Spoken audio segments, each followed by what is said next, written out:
They have gentle hearts. They rarely fight. They can comprehend human speech. And it likes swimming around with people on its back. Most animals would try to eat you or knock you off if you tried sitting on their backs.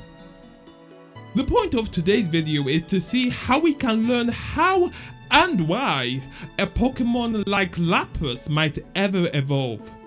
Why did it evolve to have a shell that humans can ride? Why did it evolve to be a water ice type? First things first though, how does evolution work to create new species? Let's imagine that you and your friend both agreed to meet at the beach. But you live in the busy city and your friend lives in the harsh mountains. You might have the luxury of driving to the beach, but your friend may have to climb down the mountains.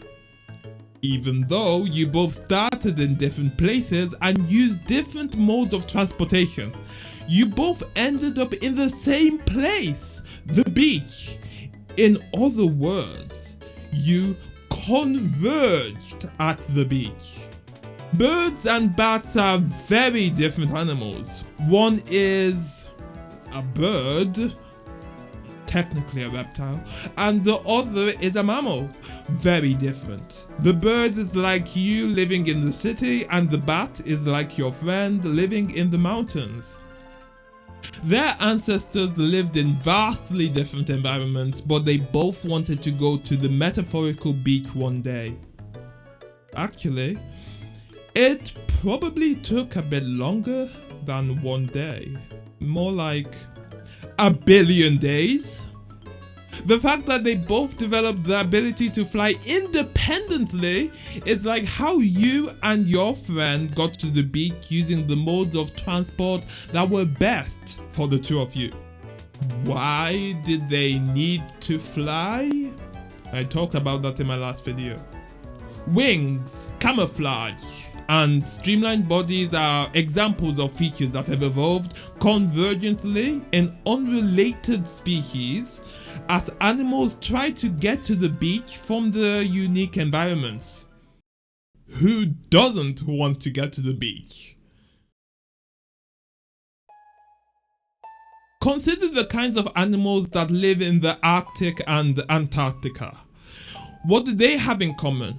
Obviously, they have all adapted to the extreme coldness of the two climates.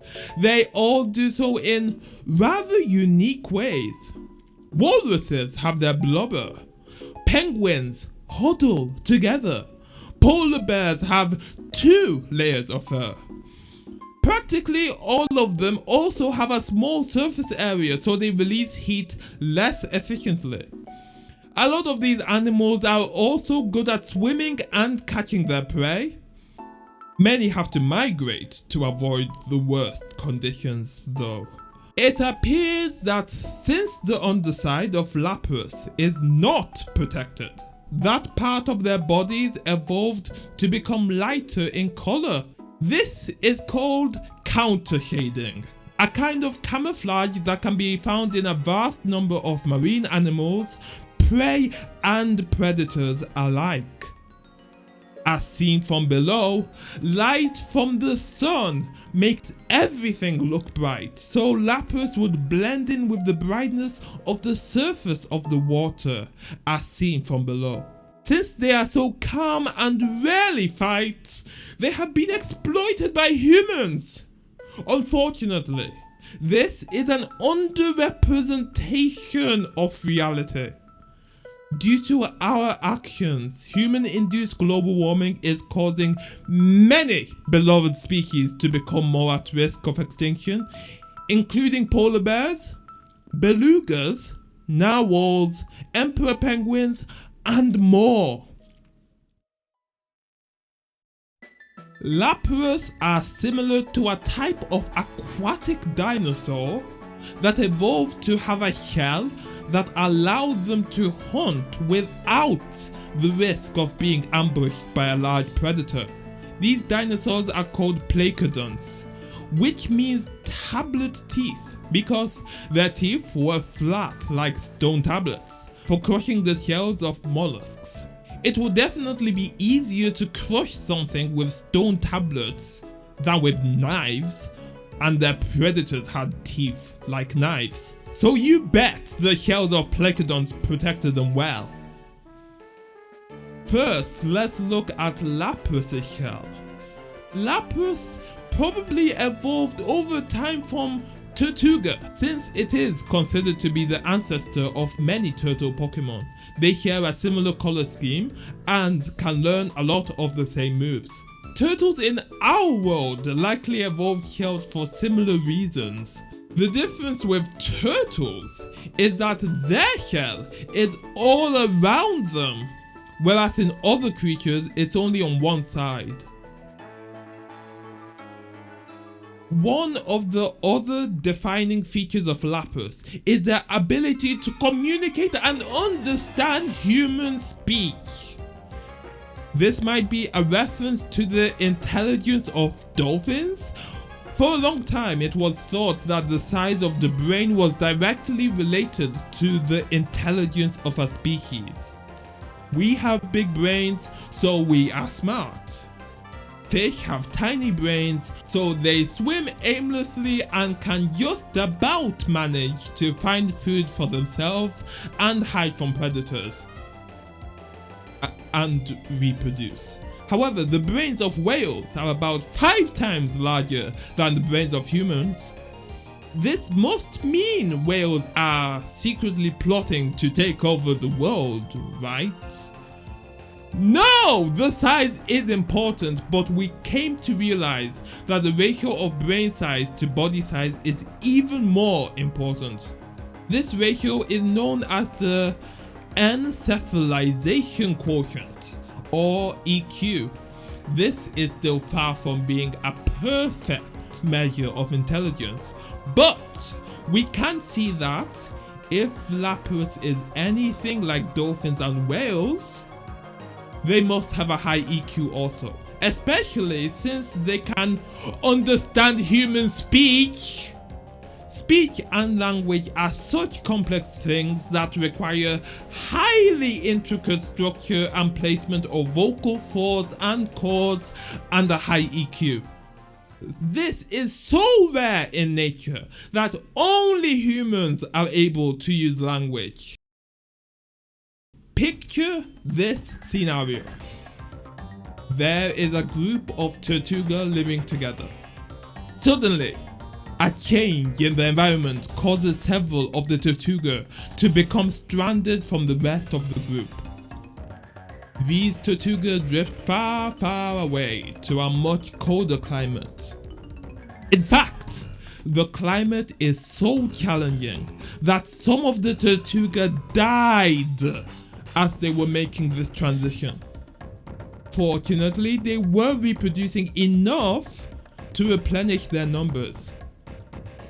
By the time they reached this extremely cold location, millions of years likely have passed, and the castaway group had to adapt quite dramatically to allow themselves to survive.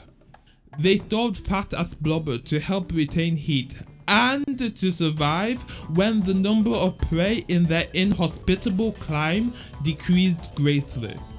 Their shell reduced in size because there were fewer predators, and they lost their weakness to ice and became more resilient by replacing their rock typing with ice. This group that was originally Tirtouga had slowly adapted to its environments over millions of years and become a new species. By our definition, a species is classified as distinct from other species because they cannot breed with one another. In the Pokémon world, Pokémon of different kinds can interbreed. For instance, Lapras can breed with Tirtouga, I can assure you that a beluga cannot breed with a humpback. No human can breed with a chimpanzee. No lion with a tiger.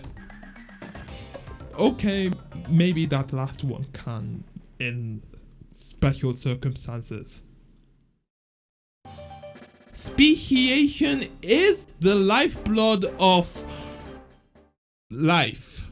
Without it, we would all still be single-celled organisms floating around in the ocean. Speciation is great because it produced us. Just remember that we all evolved from life that emerged almost as soon as Earth was born itself. It took billions of years to form the spectacular diversity of millions of different species that share this single planet. Millions. And we're just one of them. Some of you may wish that Pokémon actually existed. You wish you could warm your hands by Charizard's tail, or that you could sit on the back of a Lapras and go on a little adventure in the open sea. However, the creativity of nature is immensely higher than any human or company could ever dream to be. And there are only 1,000 species of Pokémon. It is important to recognize that we are constantly trying to discover and learn about new species. Unlike in Pokémon games, where everything is conveniently documented in questionable Pokédex entries, and every game has an ending, the game of trying to understand nature is a never-ending quest.